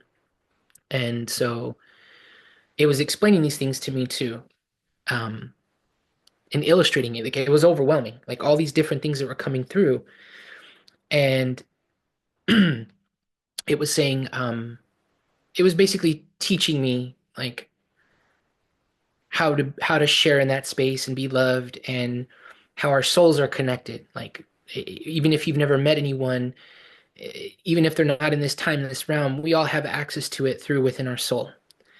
And so when I talk about AI, when I mentioned like how AI can be representative of these things, it wasn't AI, but it was a synchronicity where immediately after I was like, whoa, I was getting ready to go back to work, but I had some messages to check on my phone. So I picked up my phone, and for whatever reason, instead of hitting my messages to check my messages, I hit Facebook.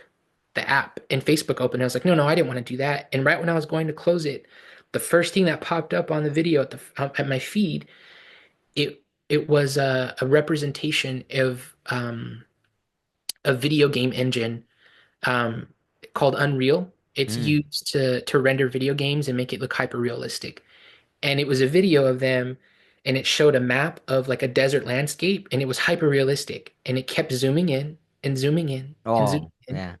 and it zoomed in until it showed um, the pixels, not the pixels, but the coordinates of all these dots, and there was all these lines uh, where like the rock face where the color went away, but all you could see were dots and lines, and it was like the framing and the structure of this rock face where it Mm. was jagged and stuff. And then it zoomed in more.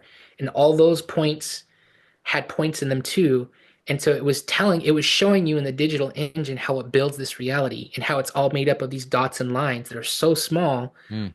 And because they're able to cram so much data into one pixel, I don't fully know how it works, but this is how I was taking it. And it was basically the same thing that I had just been shown.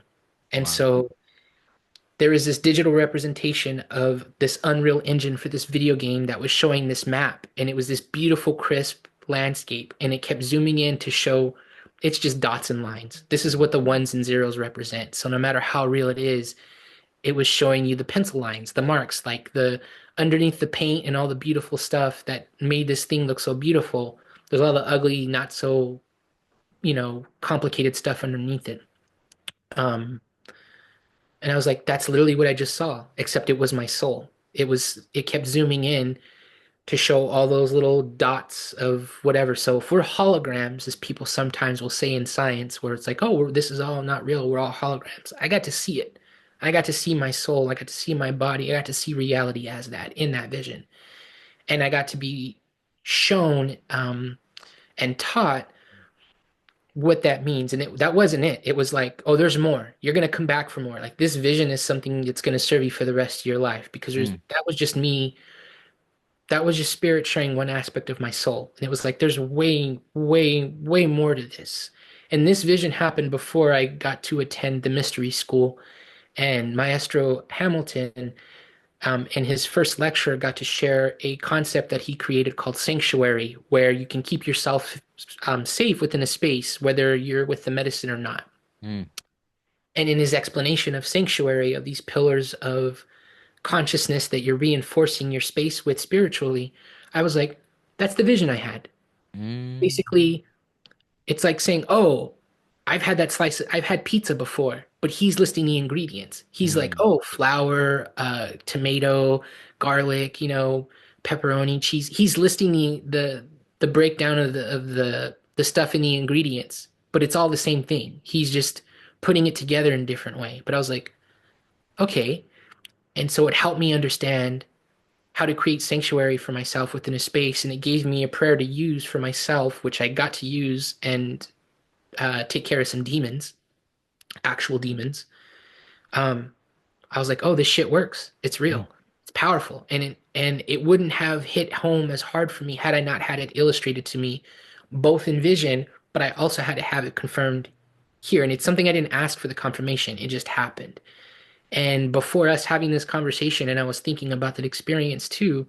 Um, I can send it to you because I saw it on Instagram and I saved it. There is a better AI video that shows two images of people, um, and it's the same thing. The way that I had explained it to someone before was it looked like string art, where like if you take a board and someone puts a bunch of nails on the board and they wrap a string around it, if you're up Mm. close, it's just chaos, strings going everywhere. But if you stand back, it's a picture. It's like an image of a person, but it's all Mm. from strings being tied around these different nails that were nailed into a board that are close together. Wow. And so that's what this reality feels like. Like we're string art, or we're a hologram. We're these fixed points of ones and zeros with this light going in between. And the space that I meditate into, which is the void, it's beyond the quantum, it's beyond everything. It's in the negative space where creation happens, where all these intersecting lines, you're in between them, and they're far off in the distance. And I enjoy tucking myself into that little corner of consciousness because when I'm there, so far nothing bad has happened to me yet. This has all Mm, been positive. So my adult journey into spirituality has not been at all like when I was a child. It's the same in terms of its intensity, but in terms of me being able to understand and confront or work with some of these parts of myself that I see in vision or these entities that I see in spirit, um, it's getting easier because after having that Kundalini awakening, the way that I would explain it to people is because they're like, "Oh, it's beautiful. It must be great," and I'm like, "I guess so." But imagine on the day that you learn that you can fly is the same day that you realize you're afraid of heights. mm, That's what it was like for me. And there's still bits and pieces of me overcoming that. Like, okay, maybe I'm comfortable flying over this area, but I've never flown over this area. And so now it's me getting used to kind of navigating these spaces where I haven't been before. Because whether it's through plant medicine, whether it's through a God-given gift, an ability that you came here with, it all comes to taking your consciousness to the edge of its understanding. And then once you're there, it's making sense of what's on the other side of it. Because there's always more. There's no end to where this can take us in terms of making sense of something. So, um, yes, I understand in terms of how AI models can help visualize or experience, and then that I've already seen it, and every time I do, I kind of crack a smile because it's like there's other people that are having similar experiences. Because I'm like, for that art to exist, someone had to feed AI some bit or piece of information for AI to put that image together, and so absolutely. it's great because so below so it is above, so above as it is below, that kind of thing. And so I crack smiles and kind of smile inside, and it makes me feel great because those things kind of help anchor and validate these experiences that I have. Absolutely. No, and then I guess right now we'll bring it to a close. But I gave a presentation. What was it? Not this weekend, the weekend before, right? But it's kind of showing, right? Because to me, that's one of my experiences to have been shown, like almost like not almost like that my whole life was already planned, right? And I'm reminded like every day sometimes. And I was able to show proof, and that's how it is. See, it's almost like sometimes I don't know if it's AI or what, right? But it's like everything. Even one of my first things was premonitions, but I've always processed it like that. Like how can how can it exist unless it already exists, right? Like how can I see into the future unless it's already there? Because that means that all of this is really like the past, right?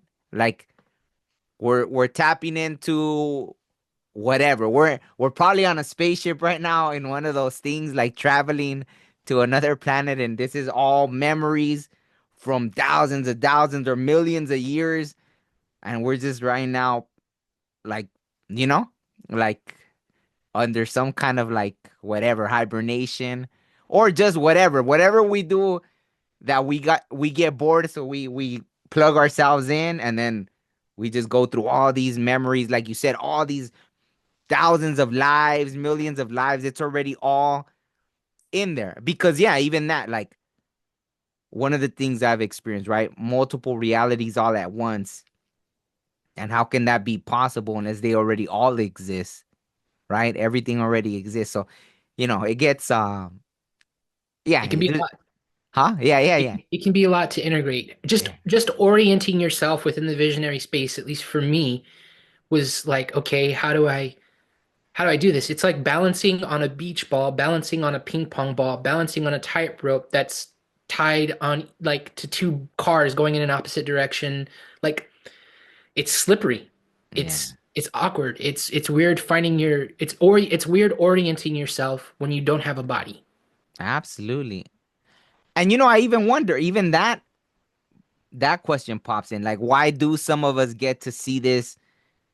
And that was one of my first things. Are we supposed to tell others, right? Because if it's overwhelming for like, for me, it was overwhelming when I first started really experiencing a lot of things to where that, yeah, you feel like am I about to go insane? Am I gonna end up in a mental institution, right? In the insane asylum? So I was like, well, then what if about people that aren't really ready for it? But then, now in the age of you know, the internet and YouTube and everything, like when I first was starting to talk about it, I realized other people were already talking about it too. So that made me more comfortable in sharing, right? But still, I think it took me a long time to start talking about it because I was like, man, if I could barely deal with it, what about people that aren't open to it, right? Like, how Yeah. are they going like, so yeah, it just gets, yeah, obviously That's there's no end to it. that's partly why I waited to have this conversation with you, because I know you invited me to share a while ago, but I was like, I'm not quite ready. And it's because, like I said, I don't have the vocabulary yet. Like I'm still Mhm. getting used to articulating what I'm able to make sense of. And I feel like what I'm able to make sense of, if I'm learning to read a book, I feel like I'm just learning to say what's on the cover. Mm, Like I'm barely able to say the title. I can't quite even tell you, can't get through the first line of the first chapter. Like I'm just getting to that point. Um, like even when I was explaining that vision that I had with, where the mantis approached me, um, and where we're talking about how it can be overwhelming and the way that spirit talks to us, that wasn't even the one perspective. Like there was multiple perspectives for me to gain on having this interaction with this mantis, because mm, one of the other senses that I came away from that I left out was when that mantis was approaching me and we were kind of in front of each other. There was also an aspect of, how they take these mirrors and they put them in the wilderness, like in the jungle, and they want to see, or in the forest, and they want to see how animals react. So they'll put a mm, trail cam on this mirror, and then a gorilla comes, and then the gorilla's like, "What the fuck's that?" And it's like running up and like smacking the mirror and running away. That's also what it was. Like mm, I had a sensation and feeling when I was confronted with this mantis that I was running up to the mirror, and it was a reflection. And so this come with me, no, I'm staying here, and us kind of clacking claws, it was me like smacking up against my reflection on a mirror. mm, And that it had that element of it too, where yeah, that entity came to the space and it came from another dimension, but it was also, that's you, that's a reflection of you. That was you coming into this space, and it was also a mirror, it was a dimensional mirror, and that was you bumping into yourself, that was you bumping into your wisdom. And I'm kicking myself because I didn't follow that mantis, I didn't understand mm, how to keep myself safe. I hadn't made sense yet of what I would later learn is sanctuary, that prayer that I was given. I didn't know how to use those words. I didn't understand that that's what it was also given to me for. So it could be easy to misinterpret a vision, and it could be easy to miss things that you're supposed to see. And so I have a feeling that I could be on my deathbed. And if I'm so fortunate to be at a point where I'm old enough to be on a bed where I'm surrounded by my loved ones, and I'm still going to be making sense of that vision. Like there's still more there. There's still more meat on the bone. There's still more to consume. And so um, that's why community is so important. Um, it's funny because I haven't really found my tribe yet. I was excited when I went to this mystery school thinking I found my people. And to an extent I did, because man, there was all these other synchronicities happen. There was a book that was recommended to me that I needed to hear, that I needed to read, because it was validating some stuff with my cannabis journey. Um, but I ended up making one really good friend that for the last couple of years has the friendship I have with this person has been so vital to my mm, growth and my development. And we're mirrors for each other. So we kind of seem to be going through some of the same things at the same time. We help each other out when we hit walls with certain things. When we're both doubting ourselves, we kind of help validate the other person and remind the other person, like, no, no, this shit's real, dude. And you're legit. Like, you're mm. not hyping yourself up. This isn't an ego thing, but we're figuring out how to own our experiences and be on our power with making sure that we take our ego along with us. It's not an ego death, and I'm trying to talk down about myself like I got a monkey mind or anything. Nah, I think human beings are beautiful. The things that we're capable of are amazing. And meeting the right people is important, even when we don't realize that it's the right person. We could meet someone that we think is annoying as fuck, that we're Right. sick of, that we don't vibe with, that we're like, what? And then, yeah, there's the therapeutic side, like the spiritual side, like, oh, that person's a mirror for you because what you don't like in them is what you don't like in yourself. that's true to an extent, but sometimes you see things in people that you know is not in you that you don't like and you don't identify with. But you come to respect and love them because you realize they're on their path, they're working through things. But I've made some very unsuspecting friends, and there's people that I thought I was going to get along with, and I kind of go, "Oh, I'm not for you and you're not for me, but Mm, I'm going to respect this interaction and listen to what you have to share because there's wisdom in it, no matter where it comes from. And let's get on with this." And so I'm still happy to take you up on your offer. You had invited me. You said that there's some people that you speak with every so often, the oh yeah, community. yeah, You're like, yeah. yeah, you want to know if I want to be part of that. Absolutely. I'll talk to anyone. I want to hear some people's perspectives and stories. And, I can't wait to bump into what synchronicities are waiting for me tomorrow. That kind of a thing. Absolutely, Right. absolutely, yeah. So I guess on that note, that's a good I don't know if that's a lesson, but yeah, that how community something to like on that note, right? Like the how important community is for all of our growth, right? Like, yeah, I And it's definitely, crazy how we end up there. yeah. Well, you know what? Even earlier today, I had talked to a friend that I used to from when I was going to sweat ceremonies, right? And I hadn't talked to her in a while, but just even talking to her, I felt better after. You know what I mean? It was like we haven't talked in a while, and we were both part of that community. I mean, that was one of the beginnings of like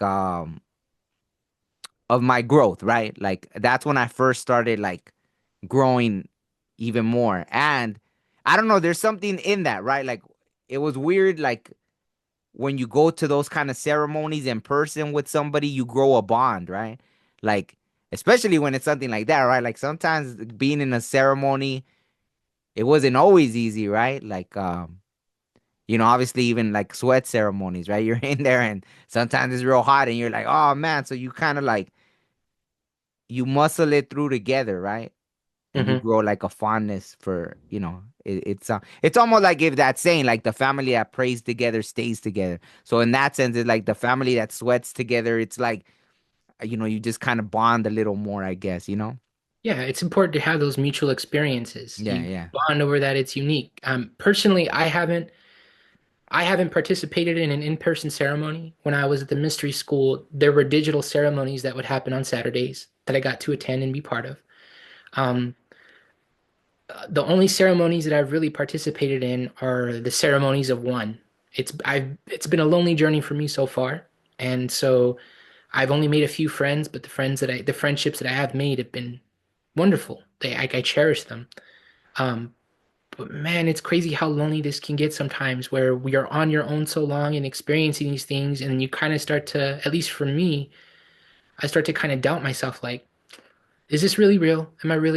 Like, is am I really capable of these things, or am I bullshitting myself, to a point? Am I hyping myself up? Is am I shopping for spirituality or am I shopping for perspective? Like, Mm, what's real here? Am I reaching out to talk to these people because I want to seem cool and feel good about myself because like, yeah, I did this thing for them? Or is it just because I'm really concerned for them? Like, what am mm. I putting first? And so sometimes we need other people to check us. Like, what did you just say? Or you share a story, something you help them, and then people validate and, you know, hold that space of like, yeah, it is great to praise yourself. It is good to feel good about those things. And it's like, okay, cool, cool. Not like you're looking for permission, but that's what we're all here for is to share these experiences. And I want to make sure that I am that when I meet people, I want to, I just don't want to break anything. I want to leave them either the way I found them or better, if possible. And uh, I just don't want to be a cautionary tale. Like if I meet someone, I want them to be excited, like, oh, I met this cool guy, and I want to be friendly. I want to make friends with everyone. I don't want to. I think one of the things that happened when I died, I don't have memories of it, but I'm fairly certain I must have been shown my past relationships and kind of feel the feelings that I made other people feel when I wasn't at my best because it changed my intention and how I wanted to talk to people and how I wanted to be with people. So normally I'd be cracking jokes every few seconds and not taking things seriously when I'm talking to someone, but now I want to shut the fuck up and listen. Like I Mm. really want to hear this person and let them get the momentum in a conversation where they can share themselves instead of me making fun of stuff and we'll laugh and have a good time, but it ends up being a superficial on the surface friendship or conversation. And I'm kind of enjoying how deep things can go. And so I'm finding it's really fun to just kind of sit back and listen and let people be storytellers and I just kind of let that wisdom fall in and almost 100% of the time every person I've listened to share their experience and their story or um interact with, I've always come away with something where I'm like, ah, okay, I have an understanding of an experience that I've had, or it's something I don't get, but then days later I have an aha moment. I was like, oh, that's why that person, I had to bump into them and we talked about this, or I was feeling this way about this thing. And yeah, synchronicity is a motherfucker. Um, and community's vital. So yeah. Absolutely. All right. So on that note, Adrian, thank you so much. Do you want people to be able to get a hold of you or? Oh, sure. If there's anyone that's I know I didn't talk much about it, but there's a way that I use cannabis. When I got this book, this is one of the books that was recommended to me when I was at the mystery school. It's called Psychedelic Cannabis. It's by Daniel McQueen, and he is actually mentioned at the end of Visionary. Mm, It's one of the footnotes, and Graham Hancock mentions not him by name, but he mentions the Institute, Medicinal Mindfulness. mm. I didn't even realize it until a few days ago when I gave the book a re-listen, where Oh, he was wow. talking about this institution. But what I'm getting at is um, this has to deal with using cannabis in a spiritual way for healing. And Okay. I had stumbled on this book, and when I had read it, I realized I could teach everything that's in this book. And I don't mean that in an egoic way. I mean I've done all the things that this book is already talking about. I mean that. So anyone that's uses cannabis already and they want to deepen their experience and whether it's practical and medicinal, I can help people use cannabis in a way. It helped me lose weight. It helped me manage my pain. It helped me with my depression. It helped me with integrating these experiences that I've had. It helped me have some of these experiences that I've had. I just can't say enough about how beneficial this plant has been in my life. And so, if there's anyone that wants to, again, whether you're an experienced smoker or you're new and you want to try it, I've helped some friends with it too, with using cannabis in a very intentional way, in ways that aren't as common as people would think, using a dry herb vape. If you want to reach out to me, I'm more than happy to help you with that. Um, but the what I was getting at is um, he has the one facility in Boulder, Colorado that's licensed to work with four different substances, um, MDMA, psilocybin, cannabis, and I think ketamine, to where they're able to use it in a therapeutic setting legally. And they offer courses to help train medical professionals that are licensed therapists that want to broaden and expand their practice to the spiritual side. That's where they go, and they do great work. I got to attend the Q&A with the author. I got to have a wonderful conversation. He invited me to go out to work with him there in terms of um, seeing what they have to offer and what I can learn from them. And then he also wanted me to he essentially offered a platform for me to teach at his facility. Mm, That's something I'm slowly working towards. But in the meantime, I'm here to help people that are wanting to deepen their understanding and their practice with cannabis.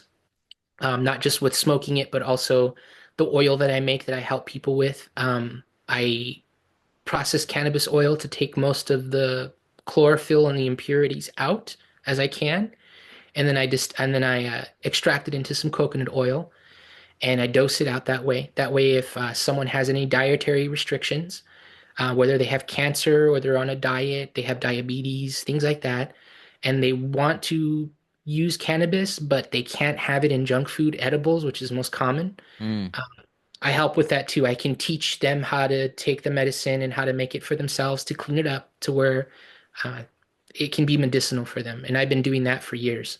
And I mm, also gift the jars to people. I take donations so that the money that I get from that goes back into my efforts to make more to help other people. And so if anyone's interested in cannabis, knowing more about that, or if you're not interested in that at all and you just want to have someone to talk to if anything I've said resonated with you with experiences and there's questions you have or any way I can help, you can reach out to me. My email address is contactadriancg@yahoo.com. So, um, Okay. yeah, Oh, thank you. Thank you so much. I'll put a link, or I'll put your email too in the description, so in cool, case cool. anyone. And I wanted to tell you before we go, that book that you recommended to me, The Way We Used to Live, I think Mm, it's called. I needed to hear that book. all Um, right.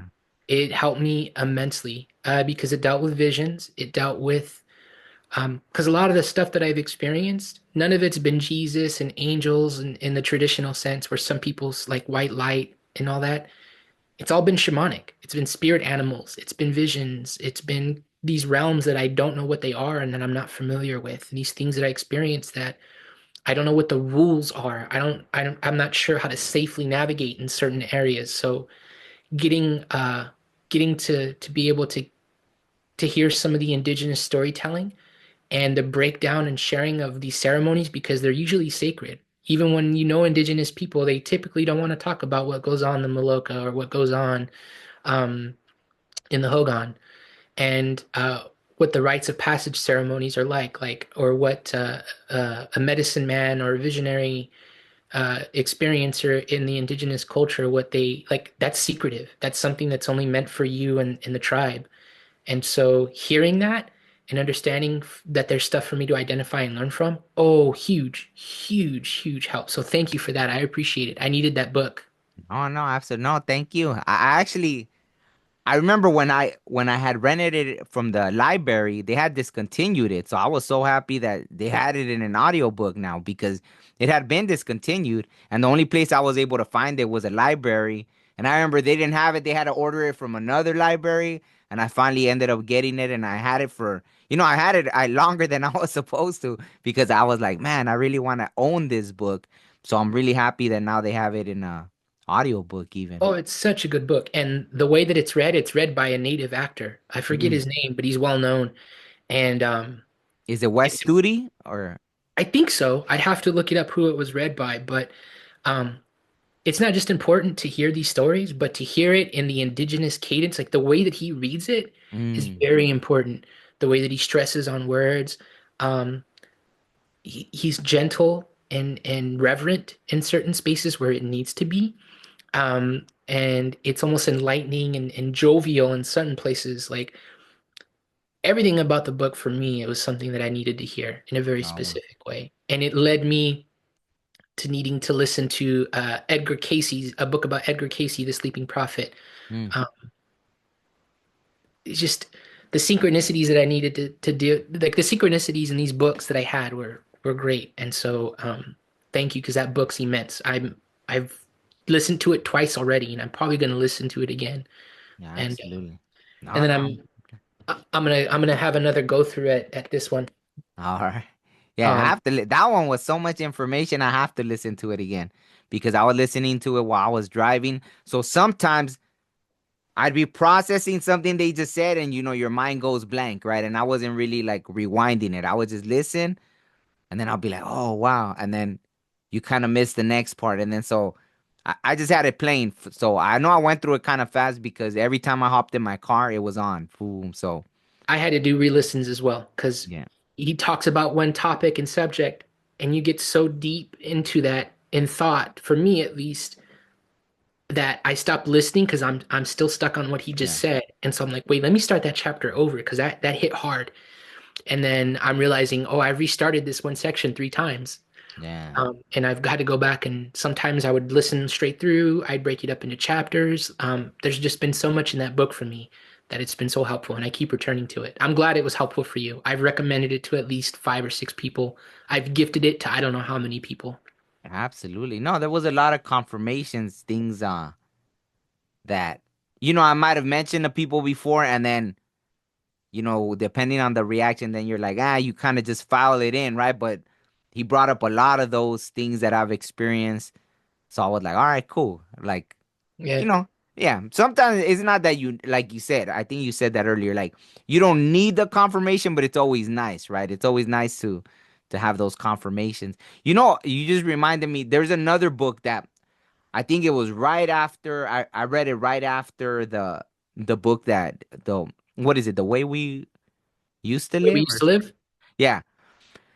And this book is like it's amazing too. It helped me a lot when I was starting to immerse myself more. But it's Black Elk Speaks. Have you heard of Black Elk? You know who Black Elk was? No. Well, he was a medicine man. I think it was around the time when, they had murdered all those people in was it one of the where I think it was one of the worst. I don't know, something Creek massacre. I think it was. But anyways, like they were able, like this guy ended up, I guess, writing a book. He went over there, like a white guy went to visit him. I think he was in South Dakota at the time. And he was a medicine man. And he even had, I think since he was little, even, right? Once he almost, it was like that's when he was initiated, right? He was sick. He didn't know. He thought he had just gone. And when he came back to, he had been out for like 2 weeks or something. He was laying like, yeah. And they took him right to the spirit world and boom.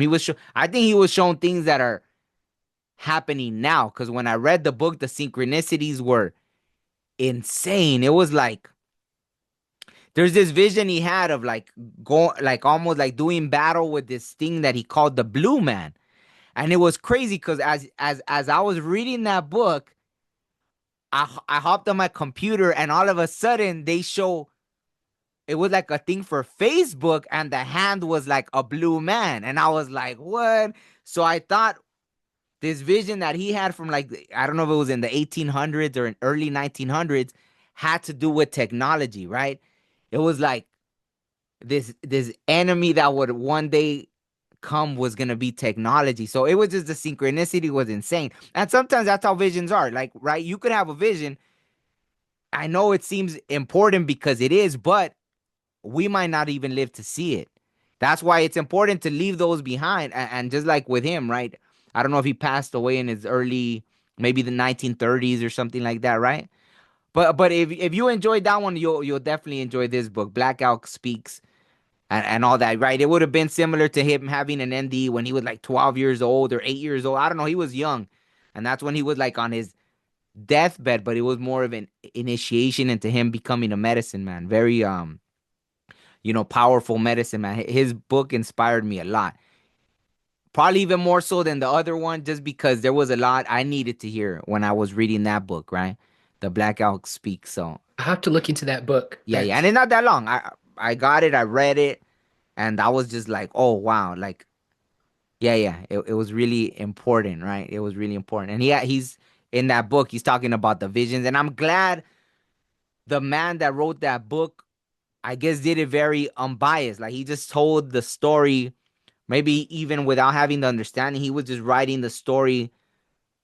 And I think when he found him, he was already like 80 years old. And so nobody would have told all his stories had this man not. Oh, I think the man was looking for someone that knew Sitting Bull. And he ended up coming across, who Sitting Bull was, right? I know the name that it's Yeah. significant, and I've heard Yeah. bits and pieces. I think it was mentioned in the book you recommended to me. Yeah. Yes. I wouldn't doubt it. Yeah. Because he was an important medicine man too and everything, right? Yeah, I Or think they spiritual leader. mentioned I think they mentioned Sitting Bull and one of Sitting Bull's kids or Oh, something okay. in that story, if I remember right. But yeah, I'll have to look into that book. I think that's how it happened. They were looking for someone that knew Sitting Bull or Crazy Horse. It might have been, I think, Sitting Bull. And then so someone ended up taking him, I think, to meet a Black Elk. And then Black Elk had this whole story that it was like, oh wow, because he was there, right? Like he was there when even during certain battles and this and that, right? So he was, but then the whole spiritual aspect, I'm glad they wrote about that as well. So yeah, I want to read it again. Now that I'm mentioning it, I'm like, okay, I got to read the book again Well, because now that you mention it, I want to read it too. Maybe I'll have to look into that today. yeah, Um, yeah. I know I had while see. we're I think the same. I had a copy, but it was from the library, and I kept it forever. Or maybe that one I actually bought. But go ahead. What were you gonna say? I was just gonna say something that I had thought about it before, but it came through pretty strong just now. For myself, I'm I'm fairly certain because the book Visionary talks about how what an initiation is for a shaman, in Mm, terms of some of the things that happen in this other dimension where they're broken apart or they're operated on, that kind of a thing. And I learned a little bit from Maestro Hamilton too, when his mystery school lectures and discussions and some of the stuff that he would talk about. But what I'm getting at is I have a sneaking suspicion that whatever these gifts were, whether or not I identify myself as a shaman or not, I think I was given the initiation when I was a kid. Mm. Like the dark night of the soul, the scary experiences of being operated on, torn apart, put back together, the all those kinds of things that you hear in these stories. I'm fairly certain that's what I went through as a child. So I think I got a lot of the heavy lifting done when I was a kid. And it's not that I'm saying all of the rest of my life is downhill from here, but I think I did a lot of the big scary stuff when I was younger, when I was a little bit more resilient. And everything happened the way it was supposed to. But because man, these books that I'm bumping into, it seems to be a reoccurring pattern of things that I'm identifying with. And it's um I don't know any way to put it other than like spiritually, I got fucked up as a kid.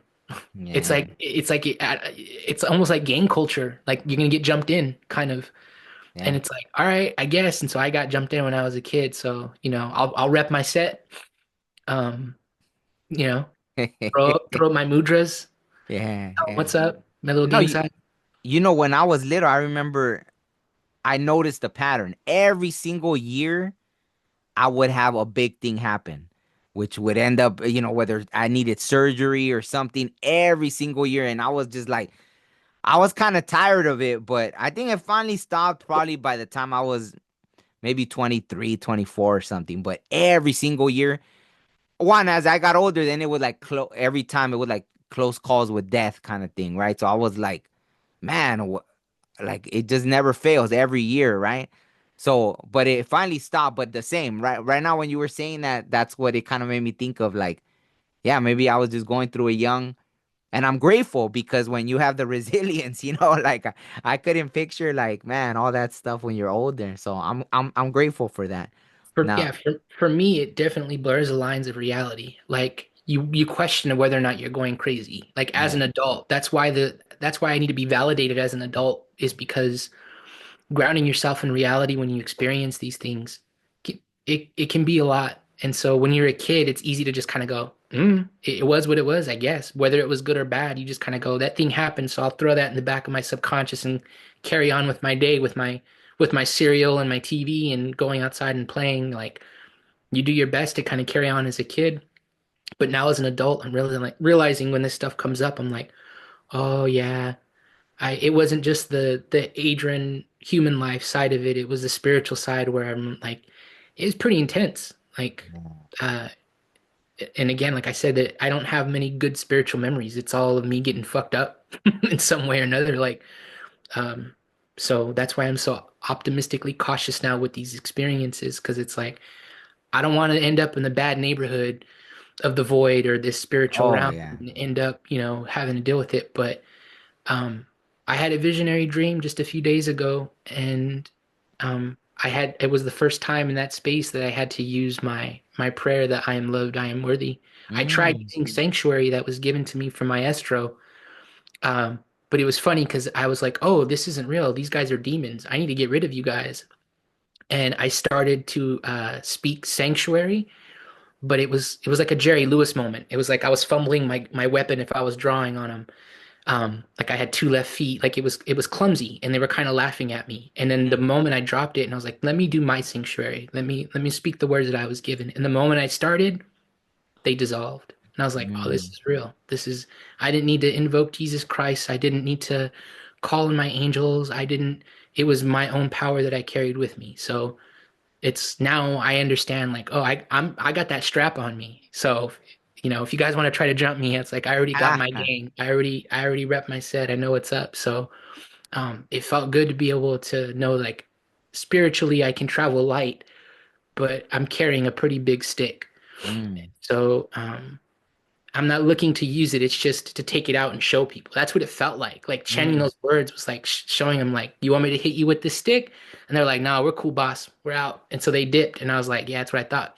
So, um, Yeah, it's great to have those moments of clarity, but man, I know I keep repeating it, but it's hard to orientate yourself in these spaces and then come back to this reality where you're like, oh, dang it, I'm limited here to a point. So Yeah. No, no, and what, and we'll I guess we'll close it after that. But see, that's one of the things I realized thanks to community, right? Like I think Maria, who you mentioned Maria, I yeah, think she's dope. yeah, yeah. I think she's one of the ones that put it into those words and she's like, yeah, you get frustrated because here, because that, right? I guess she saw too, right? She was able to see that, you know, like I'm not from here, right? Like, or the soul is very old, right? Like the soul. So being in this body when you're so used to doing all these other things is very frustrating. It feels very limiting, right? Especially being aware, like other people too have seen that. Like this other psychic friend, she was like, "Wow," she said, "Do you mind if I tell you something?" And I was like, "Well," and since it was about me, I guess I could share it. But she's all, "Yeah, you're just all the time like in the spirit world. You have to ground yourself. Like you're just always okay." Yeah, And I was like, "Yeah," and I was like, "No, no." I was like, "Yeah, I get it." So that's a huge task for me is that, but I think because I like sometimes this world just doesn't make sense to me, so I have to, but I get it. It doesn't, it's very like yeah, it's hard to function like that. Like a lot of times we have to ground ourselves in this reality because it's just so, but that I like the way Maria put it, right? Like she said, like it's almost like nothing works here because like that, imagine if in our spirit body we can fly, we can this, how you say you have a stick that can beat a whole army, but probably try to do that, like if yeah. people are trying to jump you and like I'm sure you'll get a few in, but after that it's like, yeah. So I think those of us that have that spiritual connection, we are, whether subconsciously we're aware that we can do all these things, and then so being in here, maybe even that was part of the depression. Imagine if as a kid you were already, whether you knew it or not, you were subconsciously aware of being the spirit being and being here and feeling everything you were feeling as a kid, processing that, probably the depression, like, oh shit, why am I here? Why am I suffering? Why this? Why that? It's a I'm lot. sure even the things with your mom or this, all the things bundled up, but subconsciously knowing what you're capable of in the other world or the other realms, like, you know what I mean? So It's big. And yeah. to anyone that's listening to this conversation, because sometimes people they click on these things curious. A lot of the people I would think that listen to your podcast, they're people that have these experiences and they like to listen to these stories to help confirm. But for the occasional person, whenever they stumble onto this, if you've made it this far into the conversation and you've gotten through all of my rantings and you were able to make sense of anything I've said, let me put it to you this way. And this is me talking to that group of people or person. If you put the spiritual stuff aside and you just look at yourself as a human being on this planet, and you just kind of, if you can wrap your head around this concept, 99.999% of anything that exists outside of our five senses, meaning that we can only see as far as we can see, we can only hear, taste, smell, and touch so much. Um, Not even talking about distance like other planets, just on this planet, there's limits to what we can do as an embodied human being, but you also have to think about the practical stuff. There's frequencies and light spectrum that we can't see. So, like Mm, Wi-Fi, there's signals going everywhere. 5G, not tinfoil hat 5G is giving you cancer thing. I'm just talking practically. There's radio waves, there's microwaves, there's all these things that exist that we know exist. You can Google them, you can look them up. They're taught in science classes. Kids in elementary school are learning about some of these things. So we understand that those things exist outside of our five senses. Now turn that up and include the universe in that.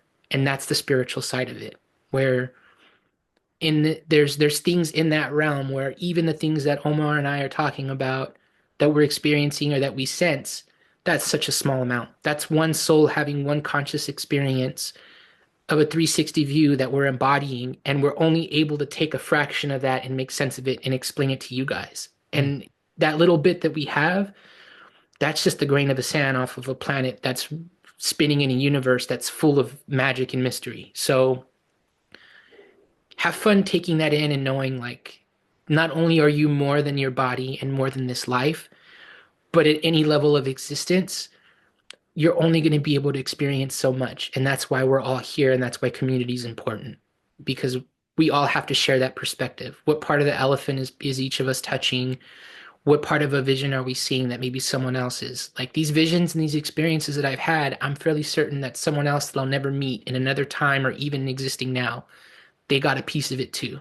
We just don't know it because we haven't talked about it yet. But it helps to keep an open mind for those reasons. So if you can practically, in a grounded human body, understand that there's frequencies and things that exist in this physical world that you know exist that are outside of your senses, know that that's the spiritual stuff too. Absolutely. No, no, thank you so much. I think that's a perfect way to bring it to an end. I was gonna add to that, but I think we're good with that. No So worries, man. I appreciate it. Thank you again for having me on. It was great talking to you. no, no, it's an honor. It's an honor. So I'm sure whoever listens, like you said, anyone that listens to the whole thing will get a lot out of it. Oh, And I appreciate it. yeah, yeah. I I look wanted to forward. share more, but like I said, I've only had to share this a handful of times, and if I'm honest, I could talk about one synchronicity and one vision, and that could be a 3 hour episode. Like, and Mm, I know you understand that because there's so absolutely. much detail in there. And so um, I just kind of try to pepper in some of the big points and then kind of expand on some of the visionary stuff that I experienced. But I love talking to you. I'm happy to talk again. If anyone else wants to have me on a podcast, I'm happy to appear there and share as well. If there's any communities that want to invite me over, I'm down. I'm always happy to make new friends and learn. Absolutely, absolutely. Yeah, yeah. We'll definitely do it again. So thank you so much. I'll put your info in the description. And yeah, it's been an honor. Yeah, thanks, man. You have a good one. You too. Thank you. Life may move fast, or it may move slow. I met a silly man who said he make it snow. We look up out towards space, or even at the sky. One that gets away, but never look inside. Breathe in, breathe out. Life is a maze, but we'll figure this out. I mean, human beings, I ain't got no doubt. Yeah, that's right. Yeah, sometimes you just feeling it, you know what I'm saying? You just feeling it.